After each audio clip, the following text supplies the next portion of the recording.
La confiance en soi, déjà, faut savoir que c'est pas inné. Si vous voulez, c'est comme le talent, ça se travaille, ça s'acquiert avec le temps. Michel-Ange avait une aptitude formidable à la peinture, mais s'il ne s'était pas entraîné tous les jours, avec passion, avec rigueur, il n'aurait jamais créé la chapelle Sixtine. On a tous beaucoup de choses en nous qui peuvent se développer avec de la volonté et du travail. Et la confiance en soi, ça fait partie des choses qu'on doit travailler absolument tous les jours. Il n'y a pas un matin où tu te réveilles en te disant tiens, ça y est, je suis à 100% de ma confiance en moi, c'est bon, j'ai plus de travail à faire. Non, la confiance en soi, ça peut se perdre d'un coup à cause des épreuves de la vie. Je sais pas, moi, tu rates un entretien, un examen, tu te fais tromper par ton mec, ou alors une rupture justement, et toi qui avais tant confiance en toi, bam, ça redescend comme ça. Mais plus on s'entraîne à avoir confiance en soi, et plus le niveau remonte rapidement. Et évidemment, il y a plusieurs facteurs qui peuvent faire qu'on ait plus ou moins confiance en nous depuis l'enfance, notamment à cause ou grâce à l'éducation. Si on a eu la chance d'avoir des parents qui nous ont valorisés durant notre enfance, eh bien on va avoir plus de facilité à avoir confiance en nous plutôt que des enfants qui malheureusement ont subi des critiques, des comparaisons avec d'autres enfants ou des frères et sœurs. Et là c'est vrai qu'on part sur des bases qui sont moins faciles pour travailler la confiance en soi, mais tout le monde peut y arriver, je vous assure, et c'est pas du tout une question de physique. Il y a beaucoup de personnes qui disent j'ai pas confiance en moi parce que je me trouve pas jolie, etc. C'est pas une question de physique, la confiance en soi c'est à l'intérieur, c'est là-dedans, c'est dans le mental. Si vous entendez un bruit d'aspirateur, ce n'est pas ma mère qui fait le ménage s'il vous plaît, me dites rien, dites-moi que c'est un joli bruit qui est doux et qui fait plaisir à entendre parce que j'ai cassé ma petite caméra, du coup je refilme avec ma caméra normale, la grosse, mais le problème c'est que j'ai pas de retour écran, et le retour écran c'est un vieil ordinateur qui rame terriblement et qui surchauffe quand je fais le retour écran, donc s'il vous plaît me dites pas que vous entendez un aspirateur. Il y aura bien sûr un sommaire dans cette barre d'infos, mais cette vidéo va être séparée en 4 parties. Dans les 2 premières parties je vais vous parler des autres, du jugement des autres, etc. Et dans les 2 dernière partie, je vais vous parler de nous, enfin de vous-même, de votre moi intérieur. Donc première partie, le jugement des autres. Je vais vous rassurer tout de suite, c'est absolument normal de s'inquiéter de ce que les autres pensent de nous. Et on peut pas se détacher totalement de ça parce qu'on vit constamment sous le regard des autres, et encore plus depuis l'avènement des réseaux sociaux où justement on demande la validation aux gens. On a surdéveloppé notre besoin de reconnaissance et d'estime, mais c'est normal, ça fait partie de l'époque, je vais vous dire. Donc premièrement, c'est normal de se demander ce que les autres pensent de nous. Mais comme je vous le disais dans l'intro, on peut, avec de l'entraînement, avec de la musculation de notre cerveau, s'entraîner à accepter le regard des autres sur nous sans qu'il ait un impact trop négatif. On peut apprendre à se détacher de plus en plus de leur jugement. Et je vais pas vous dire que c'est simple, au contraire, c'est hyper difficile. Parce que depuis qu'on est né, depuis notre enfance, on cherche la validation de nos actions à travers le regard des autres, et à savoir de nos parents déjà. Parents qui ne sont malheureusement pas toujours aussi compréhensifs, indulgents et tolérants qu'ils devraient l'être. Mais sachez une chose, c'est que le jugement des gens, et surtout le jugement négatif, ne vous définit aucunement en tant que personne. En fait, une personne qui va vous juger, c'est surtout pour se rassurer sur ses propres valeurs. Par exemple, elle va pas chercher à comprendre en fait qui vous êtes vraiment. La personne va juste dire, par exemple, mettons, elle est super radin comme fille. Et en fait, c'est surtout pour se rassurer sur le fait qu'elle n'est pas du tout avare et qu'elle est très généreuse. Vous voyez, c'est pour se placer sur un piédestal et se rassurer par rapport à ses valeurs. Et elle ne cherche pas à comprendre si vous êtes vraiment radin ou pas. Et elle ne cherche pas non plus à comprendre pourquoi vous pourriez penser de cette manière, pourquoi vous cherchez constamment à mettre de l'argent de côté. Peut-être que c'est parce que justement vous avez eu des difficultés financières dans votre enfance, etc. Donc ça, c'est toujours une chose à faire, ne jamais juger les gens sans connaître les raisons qui les poussent à commettre certains actes. Mais c'est dans la nature humaine de juger au premier regard, au premier abord, on n'y peut rien, on est comme ça malheureusement.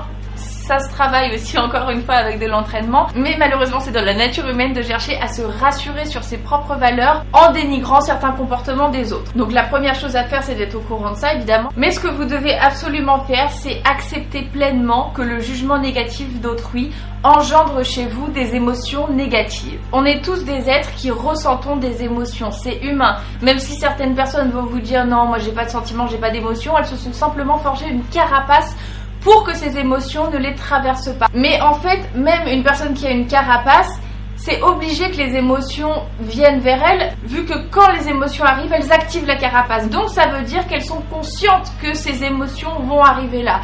Tout ça pour vous dire que c'est humain de les ressentir, mais en fait, vous allez voir qu'une émotion, ça rentre, ça vous traverse, et ensuite ça ressort. Et c'est à vous de choisir la durée de ces émotions.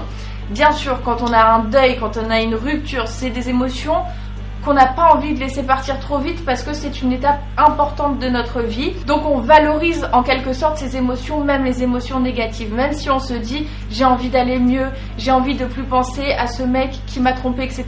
Non, c'est trop important pour vous. Donc vous n'arrivez pas à laisser partir ces émotions. Et d'autres émotions que vous jugerez plus superficielles, moins importantes, vous allez les laisser rentrer, même des émotions hyper positives, vous allez les laisser rentrer, bien sûr, vous êtes obligés, mais elles vont partir très vite parce que vous n'accorderez pas une importance assez significative à ces émotions-là. Vous savez, depuis la maternelle, et encore plus maintenant que je suis exposée sur les réseaux sociaux, je suis constamment jugée et critiquée. Mais vous savez, j'entends de tout. Elle est hautaine, elle est coincée, elle est trop extravertie, elle est trop maigre, elle a pris du poids, elle est anorexique, elle est orthorexique, elle était mieux en blonde. C'est sûr qu'elle a fait de la chirurgie esthétique. Elle a changé. Et je vais vous dire une chose.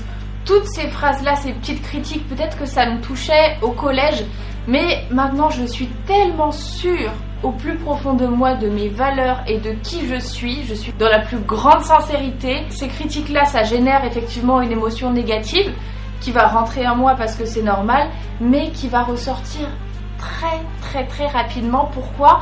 Parce que je n'accorde pas d'importance à ces jugements-là. En fait, mon attention ne reste pas portée là-dessus. Et quelque part, ça me fait rire parce que je me dis, je suis si spéciale que ça pour que je sois l'un des sujets de vos conversations. Vous me critiquez, vous me jugez, mais en attendant, vous êtes là à perdre votre temps à parler de moi, alors que moi, je suis en train de cocher ma to-do list et de construire la meilleure version de moi-même. Vous savez, les haters, les rageux, toutes ces filles ou ces garçons qui vous critiquent dans votre dos, dans la cour de l'école ou même jusqu'à la maison de retraite, j'en ai vu, c'est hallucinant. J'ai sincèrement beaucoup de peine pour eux, je vous ai déjà expliqué pourquoi, mais c'est parce que quand tu te sens bien dans ton corps, quand tu es bien dans ta tête, tu cherches à ce que les gens ressentent ce même bonheur que tu ressens. Tu cherches pas à les descendre, au contraire, tu essaies justement d'apporter cette onde, cette énergie positive autour de toi. Alors que quand tu te sens mal dans ta peau, justement, t'essaies que les autres se sentent un peu comme toi pour que tu te sentes un petit peu moins seul, pour un peu attirer de la compassion, tu vois. Quand t'es bien dans ta peau, t'essaies pas de refléter tes propres insécurités en critiquant les gens pour qu'ils se sentent aussi mal que toi. Donc la mauvaise nouvelle, c'est que vous n'êtes pas au bout de vos peines parce que, comme je vous le disais, de la maternelle à la maison de retraite, il y aura toujours des gens qui gossiperont sur vous, qui vous critiqueront, qui vous jugeront. Mais la bonne nouvelle, c'est que vous n'êtes pas obligé de traîner avec eux en fait.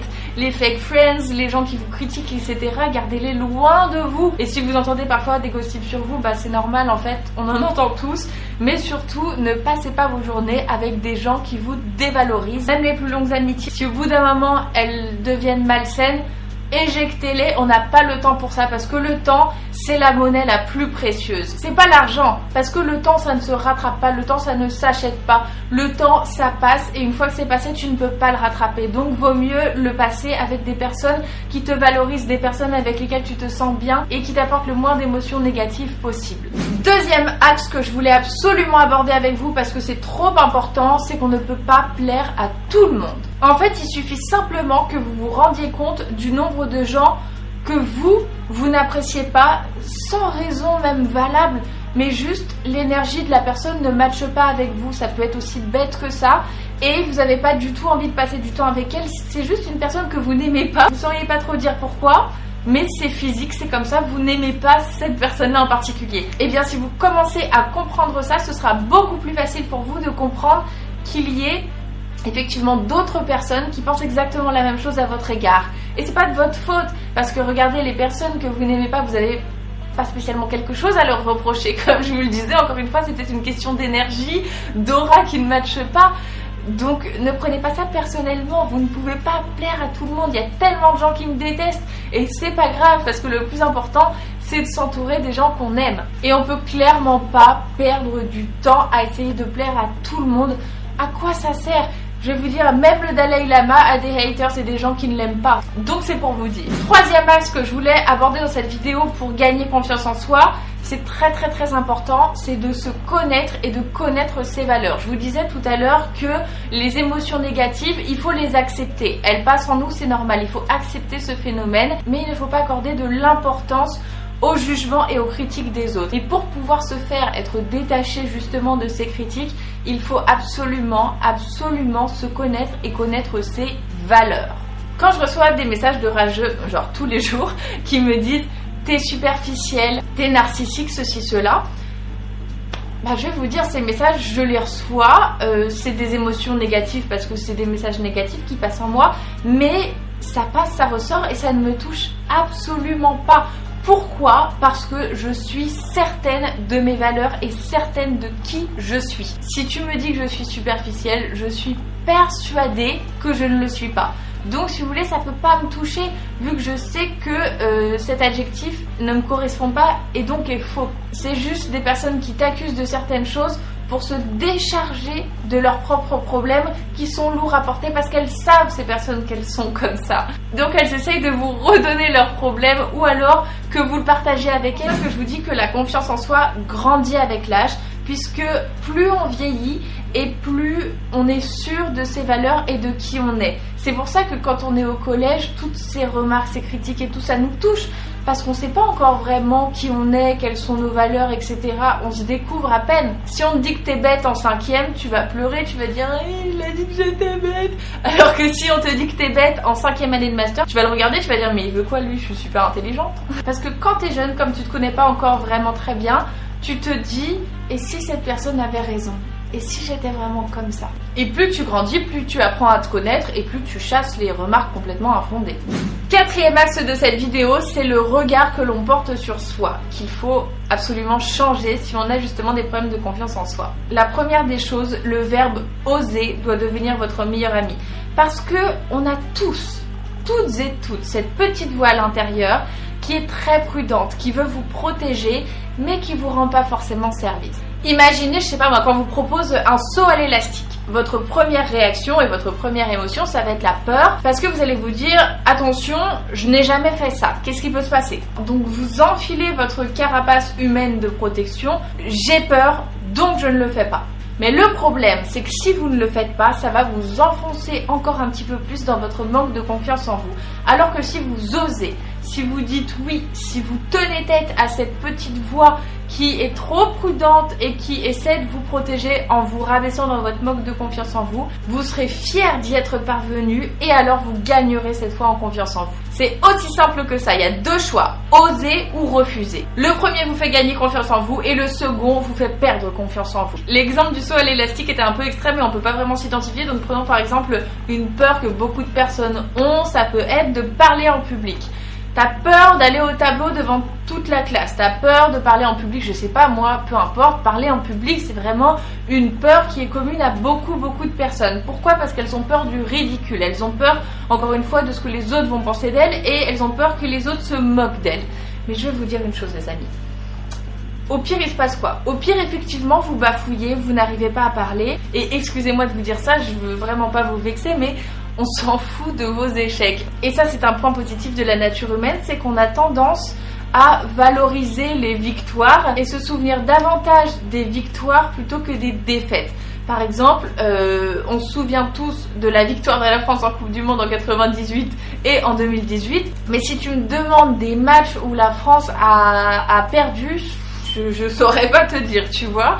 Et au pire, si les gens s'attardent dessus, mettons t'es au collège, les gamins sont bêtes, voilà. Et ben je sais pas, les gens vont s'en souvenir peut-être pendant 3 jours, mais personne ne se fera un malin plaisir à garder en mémoire votre bafouillage en public parce que la mémoire est sélective et on n'a pas la place de garder votre petit problème comme ça. Déjà qu'il y a beaucoup de choses nous concernant dont on n'arrive pas à se souvenir, c'est pas pour garder ce petit épisode qui peut-être vous a traumatisé, mais dont tout le reste des gens se moquent. Et d'ailleurs à ce sujet il y a une phrase que je trouve très juste qui dit « Ne vous inquiétez pas de ce que les autres pensent de vous, ils sont beaucoup trop occupés à s'inquiéter de ce que vous pensez d'eux. » Et je trouve ça génial parce que c'est tellement vrai. Le jugement que les autres portent sur vous est éphémère, mais le jugement que vous portez sur vous-même est continu tous les jours, toute la journée, donc privilégiez ce qu'il y a de plus important. Maintenant, je vais vous donner des petits tips pratiques. Quelle version de moi-même a l'air d'avoir le plus confiance en elle?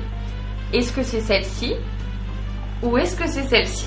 Évidemment, vous avez la bonne réponse. Les épaules en avant comme ça, déjà c'est super mauvais pour le dos. Mais surtout, cette position-là, c'est exactement la position de soumission d'un animal qui se sent victime. Commencez par Ouvrir vos épaules, ça vous permettra de mieux respirer et la respiration est très importante pour tout ce qui est mental, physique, etc. Épaules baissées et en arrière, relevez le menton, ne regardez pas par terre, regardez les gens dans les yeux quand ils vous parlent. Si vous vous tenez dans la position de la victime et que vous êtes convaincu vous-même que vous n'avez pas confiance en vous, alors comment voulez-vous que les autres pensent que vous ayez confiance en vous? Et ils vont en profiter, ils vont se dire celle-là elle n'a pas confiance en elle, donc ça va être le souffre-douleur, ça va être la victime, ça va être la personne facile sur laquelle on va pouvoir déverser toute notre frustration et toute notre haine. Ne soyez pas cette personne victimisée et adoptez ma méthode préférée qui est la méthode Coué dont je vous ai déjà beaucoup parlé, c'est de l'auto-persuasion. Si quelqu'un te dit tous les jours que tu es moche, ça va rentrer dans ta tête et tu vas te dire que peut-être que tu es moche si on te le répète constamment. Faites la même chose avec vous-même. Tous les jours, dites-vous, j'ai confiance en moi, je peux oser, je peux le faire parce que je n'ai peur de rien. Et si tous les jours tu continues à mentir à ta petite connasse de voix intérieure, eh ben tu vas voir qu'un jour tu vas réussir à la faire taire. Mais ce sera le mot de la fin, j'espère que cette vidéo aura pu vous aider sur